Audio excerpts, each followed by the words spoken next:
প্রতি সপ্তাহে নতুন নতুন ভূতের গল্প দেখতে সাবস্ক্রাইব করুন বাংলা ভূতের গল্প চ্যানেলটিকে। সেই সাথে বেল আইকন প্রেস করতে ভুলবেন না। বিড়ালটি হঠাৎ জীবিত কুকুরটির গলায় এক কামড় বসিয়ে সেখানে ওই কুকুরটিকে মেরে ফেলল। বন্ধুরা, আজকের এই সত্যিকার ভূতের ঘটনাটি পাঠিয়েছে শিখা আক্তার। আর এই ভৌতিক ঘটনা ঘটেছিল তার বড় ভাই মঈনুদ্দিনের সাথে। আজকের বিশেষ প্রশ্ন, তোমরা কি কেউ রাতের বেলা কুকুর বা বিড়ালের বিকট চিৎকার শুনেছ? শুনে থাকলে কত রাতে শুনেছিলে? মঈনুদ্দিন তখন ঢাকা শহরে লোহার ব্যবসা করত। তবে তার বাসা ছিল পাশের জেলা মুন্সিগঞ্জে। সে প্রতিদিন সকালে বাসে করে মুন্সিগঞ্জ থেকে ঢাকা আসত এবং রাতে আবার বাসে করে তার বাড়ি চলে যেত। ঢাকা থেকে মুন্সিগঞ্জের দূরত্ব অনেক বেশি হওয়ায় তার বাড়ি পৌঁছাতে গভীর রাত হয়ে যেত। তো ওই দিন রাতে তিনি যখন বাস থেকে নামলেন তখন রাত প্রায় 1টা। আর এত রাত হওয়ায় রাস্তায় কোনো ভ্যান বা টোটো ছিল না। এই রাতের বেলা তিনি একেবারে একা তার বাড়ির দিকে হাঁটা শুরু করলেন। আশপাশের দোকানপাট সব বন্ধ ছিল, কোথাও কোনো মানুষ নেই। কিছুটা পথ অতিক্রম করতেই তার মনে হলো পিছনে কেউ যেন তাকে ফলো করে চলেছে। তিনি দ্রুত পিছনে তাকালেন, কিন্তু সেখানে কাউকেই দেখতে পেলেন না। আর এমন সময় তিনি কিছুটা গরম হাওয়া অনুভব করলেন। এবার তিনি কিছুটা ভয় পেলেন আর দ্রুত আবার আগের মতো বাড়ির দিকে হাঁটা শুরু করলেন। অর্ধেক পথ পাড়ি দিতেই তিনি সামনের অন্ধকারে একজন মানুষকে দেখলেন। তিনি ওই মানুষের কাছে যেয়ে বললেন, আপনি কে? কোথায় যাবেন?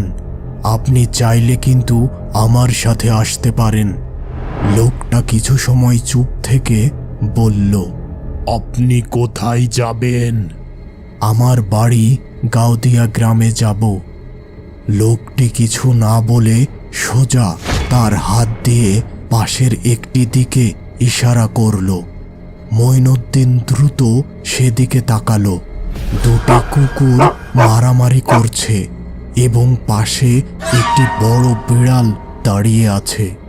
এক পর্যায়ে একটি কুকুর সেখানে মারা যায় এবং অপর কুকুরটি ওই মৃত কুকুরের সমস্ত মাংস খেয়ে ফেলে। এই দৃশ্য দেখে মঈনুদ্দিন ভীষণ হকচকিয়ে যায়। এবার সে লক্ষ্য করে বিড়ালটি হঠাৎ জীবিত কুকুরটির গলায় এক কামড় বসিয়ে সেখানে ওই কুকুরটিকে মেরে ফেলল এবং সাথে সাথে ওই বিড়ালটি অদৃশ্য হয়ে গেল। মঈনুদ্দিন ভীষণ ভয়ে ওই দিক থেকে চোখ সরিয়ে লোকটির দিকে তাকায়, কিন্তু একই সামনে কেউ নেই। কোথায় গেল সেই লোকটি? মঈনুদ্দিন আর কিছু না ভেবে দ্রুত দৌড় শুরু করে তার বাড়ির দিকে। বেশ কিছু সময় দৌড়ে সে তার বাড়ি পৌঁছে যায়। ঘরে প্রবেশ করে সে আগে এক গ্লাস পানি পান করে।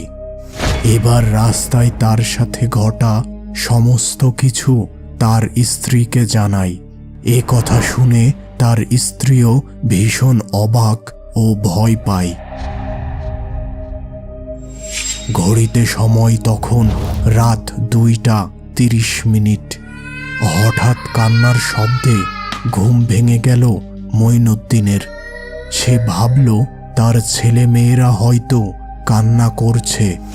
সে দ্রুত ঘর থেকে বাহির হয়ে তার ছেলে মেয়েদের রুমের দিকে রওনা হলো, কিন্তু ঘরের কাছে যেয়ে বুঝল কান্নার শব্দ সেখান থেকে আসছে না। এমন সময় কে যেন তাকে পিছন থেকে ডাক দিল। মঈনুদ্দিন। সে দ্রুত পিছনে ফিরল এবং যে দৃশ্য দেখল তাতে সে ভীষণ ভয় পেল। রাস্তার সেই ব্যক্তি এবং সেই দুটি কুকুর ও একটি বড় বিড়াল দাঁড়িয়ে আছে তার সামনে। এবার সে বিকট একটি চিৎকার দিয়ে সেখানেই অজ্ঞান হয়ে পড়ে গেল। মঈনুদ্দিনের যখন জ্ঞান ফিরল তখন সে নিজেকে তার বিছানায় আবিষ্কার করল এবং সে তার স্ত্রীকে রাতের সমস্ত ঘটনা বলল। তার স্ত্রী এসব শুনে ভীষণ ভয় পেয়ে গেল এবং তিনি একজন হুজুরকে ডেকে নিয়ে আসলেন। হুজুর এবার সব কিছু শুনে বললেন, গত রাতে তুমি যে ব্যক্তি ও প্রাণীগুলো দেখেছিলে সেগুলো আসলে জিন ছিল। তারা তোমাকে ভয় দেখাতে চেয়েছিল। এই কথা শুনে মঈনুদ্দিন ভীষণ ভয় পেয়ে গেল। তোমার উচিত এই বাড়িতে দোয়া মাহফিল করা, যাতে করে এই সমস্যা থেকে মুক্তি পেতে পারো। আর রাতের বেলা কখনো একা ঘোরাঘুরি করবে না। এরপর মঈনুদ্দিন তার বাসায় দোয়া মাহফিলের ব্যবস্থা করে এবং এরপর থেকে তার সাথে আর কোনো প্রকার অস্বাভাবিক ঘটনা ঘটেনি।